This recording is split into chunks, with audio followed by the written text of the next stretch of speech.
5:10.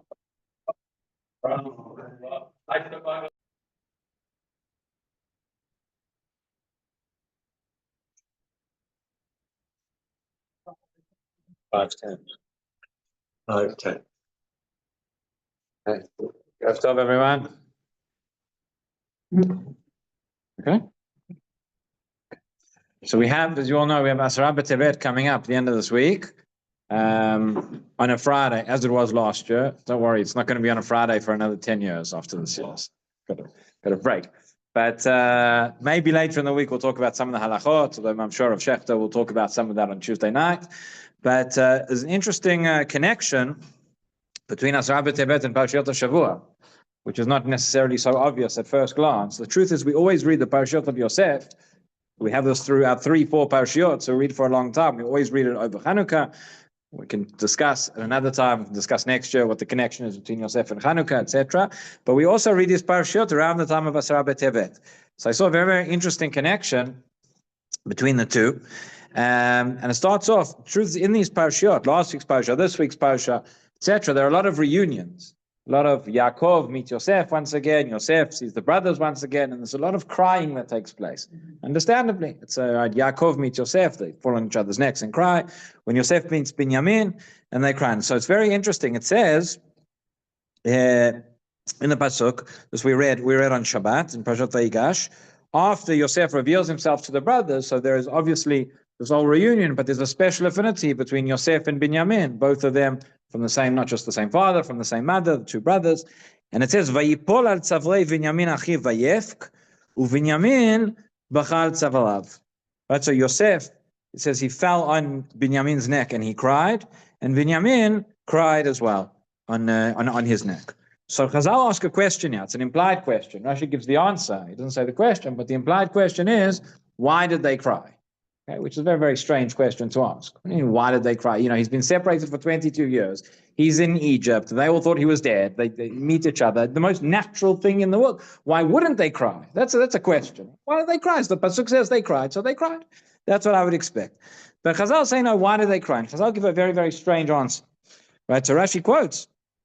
It says, Vayipol al tzavrei Binyamin achiv vayefk. Al shnei mikdash. This is right. Why did Yosef cry? He cried al shnei mikdashot, over the two Batei Mikdash, she'atidin liyot b'chako shel Binyamin v'sofo lechalev. That one day in the future, right, many centuries in the future, there's going to be a Beit Mikdash, the first Beit Mikdash, the second Beit Mikdash, which are going to be in the chelek of Binyamin, and they're going to be destroyed. So Yosef is crying over the destruction of the future Batei Mikdash, which haven't even been built yet. And Binyamin b'chal tzavarav, says Rashi, quoting the rest of the Midrash, on Mishkan Shiloh. The Mishkan in Shiloh, Shatid Liot B'Chalko Shel Yosef. This is going to be in the Chelek of Nachala of Yosef. There's also V'Sofo Lecharev. Again, this is hundreds of years in the future. It hasn't even been built yet. It's going to be destroyed, and that they're crying. So this Midrash says Darsheni, right? Yosef and Binyamin meet each other. They cry. They cry because it's a very, very emotional moment. Say Chazal, no, that's not why they're crying. They're crying because one day there's going to be a Beit HaMikdash, and one day there's going to be a Mishkan, and it's going to be destroyed, and the Mishkan is in the Chelek of it, and that's why. That's the Midrash. So the commentaries on Rashi point out, first of all, how does Rashi know this? Well, how does Chazal? So he says that by Yosef, it says, Vayipol ad tzavrei Binyamin achiv vayefk. It says he fell on his neck and he cried. That's two actions. Right? And by Binyamin, it just says, Binyamin bachal tzavarav. He cried. That's just one action. So two actions for two Beit HaMikdash, one action for one Mishkan. Okay. So first of all, the Lubavitcher Rebbe says something very interesting here. He points out, he asks a question. He says, why are they crying for each other's portion? Why aren't they crying for their own? So he says, there's a lesson that you learn here. He says, if it's in my portion, so now's not the time to cry. Then I should do something about it. I should act. Can act. Okay. But that's interesting. So the Midrash is not actually as strange and as esoteric as it seems at first. And obviously there's a message. So I saw in the Sefer of Rav Druckmann, from Druckmann Zatzal, he says the following, gives an explanation, and he says like this. I'll read you what he says. He says, Chazal lo itkavnu lishlol et hapshat. Okay, we have to understand how to read this Midrash. Chazal are not nullifying the simple pshat, the simple meaning of the verse. Shebachu mitragshut v'simcha al hamifgash. They cried because of the emotion. They cried because of the excitement of seeing one another. Yeah, that's true. What Chazal are asking here is, what is the root, not just of the crying, not just of this occasion, but this whole story, what's behind it, what's the roots of it, what led to this separation and reunion and tears, etc. He says, what was at the root of the separation that was between the brothers? Ultimately, they're crying because of this such an emotional moment, this emotional reunion. But what led to that? What caused that crying? What led to that was the fact that they were split apart. What led to the fact that they were split apart? So we know the answer. It says, "Hasholesh lenituk ben achim haya sin'ah shel Shaula ben achim leben Yosef." Remember, everything started off with the hatred, with the jealousy that was between the brothers. We mentioned this yesterday at Seudah Shlishit.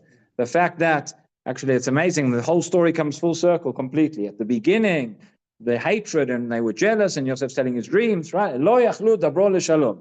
They couldn't even speak to him. And then when Yosef comes and he reveals, mentioned it yesterday, and it says, Lo yachlu achav la'anot oto. They couldn't answer him. Again, at the beginning, they couldn't speak to him. At the end, they couldn't speak to him, albeit for very, very different reasons, but it comes full circle. So he says, it's because of that hatred that caused them to leave him alone, to leave him in the pit, to sell him, or to let somebody else sell him, whatever happened. And that's why they didn't meet each other for so many years. So why now are we talking about the Churban? There's a code here. We have to understand what it is. Why are Chazal telling us about the Churban? He says, what's at the root? What caused the Churban? What was behind it? The Gemara in Yoma Daf Tet tells us, it was sinat chinam. It was hatred between brothers. In other words, it says like this, Rav Druckmann. He says, lost it? Yeah.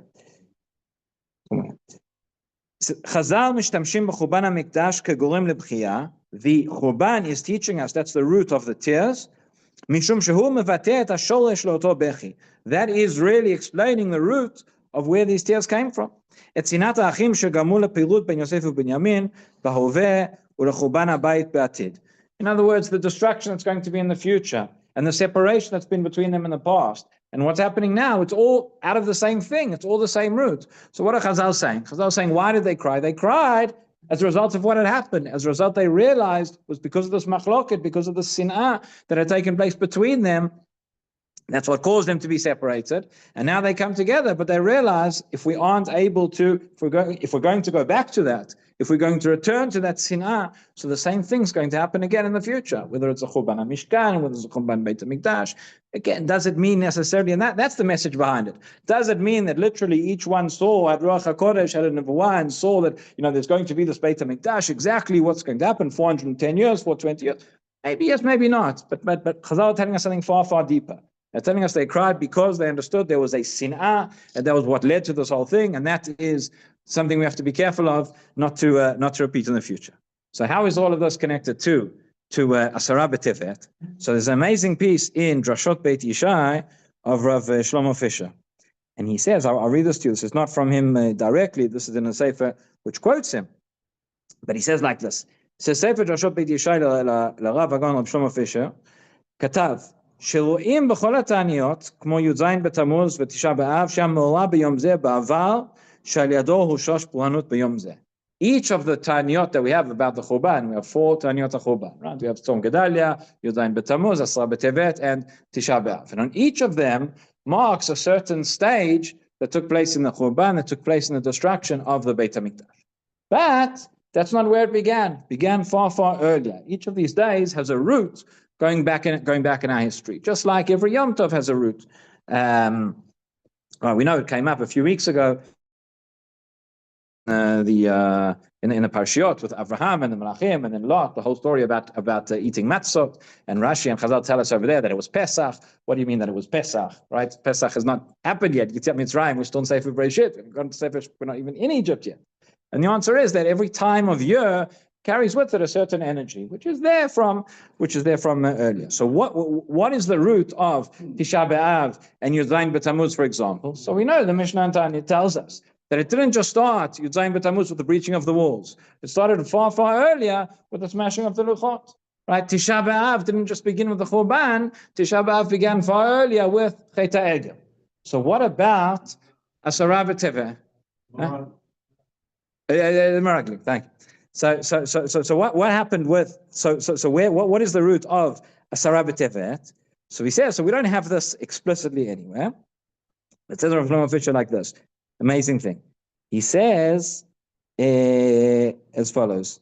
Hitziah Beit Yisha, Sheyesh Lama ki mechirat Yosef era b'yom zeh. He says, what was the day on which the sale of Yosef took place? He says it could be that it was, now, whether it was literally or not, doesn't matter. The fact is, but it's still the same root, it's still the same shoresh, and that's what we learn from it. So he says, Ilulei de mistafina, amina shaya b'yom asara b'tevet. He says, if I were, such a novel thing, such an out there thing to say, but we don't have a proof for it.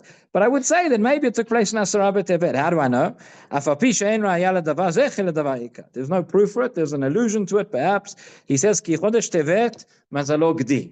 He says the gdi, the goat, that is the mazal of Chodesh Tevet, and that's an allusion to Torah Yosef, right?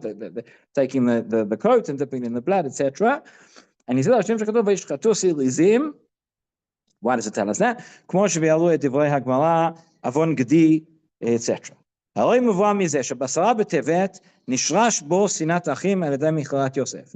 whether it actually was, whether we're going to say that the Mechira took place on the 10th of Tevet or not on the 10th of Tevet, whatever it is, but it's the same root. The root of the Sinah takes place in this time. That is what causes, ultimately, what is going to come out of Asara B'Tevet and what comes out of these days.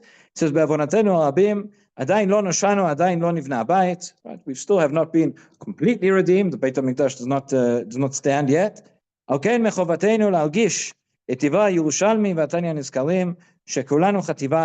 have to feel the words of the Yerushalmi that says we all have to view ourselves as one people. We have to take care for one another. Obviously, the antidote, right, the solution to the whole story, what precedes just before when Yosef reveals himself. And why does he reveal himself? Now he's able to do that, and how are the brothers able to come back together? That is when Yehuda steps forward, and Yehuda says, Anochi alvenu otanal. He says, now this is the correction. The brother said all those years ago, when we sold Yosef, or we left Yosef to be sold, or for dead, or for whatever it is, we discarded one brother. Now they face, 22 years later, they face a very similar test with Binyamin, and the fact that Yehuda is able to step forward, that is the correction of that chet that took place all those years before. So Bezrat Hashem, we too, thousands of years later, whether we've learned the lesson or not, still remains to be seen. But if we have learned the lesson, and we can try, and we can correct and act with that avat chinam as an antidote to that sinat chinam. So Bezrat Hashem, already this year, the Asara B'Tevet will not be a fast, but will turn into days of Yom Tov, and all the halachot about fasting on a Friday will be irrelevant. Bezrat Hashem. Rabbi Chananya ben Akasha omer, HaKadosh Baruch Hu lezakot Yisrael, לפיכך הוא בא להם תורה מצוות. Nema Adonai Chafetz, Aman Tzidko, Yachdir Torah V'Yavnei.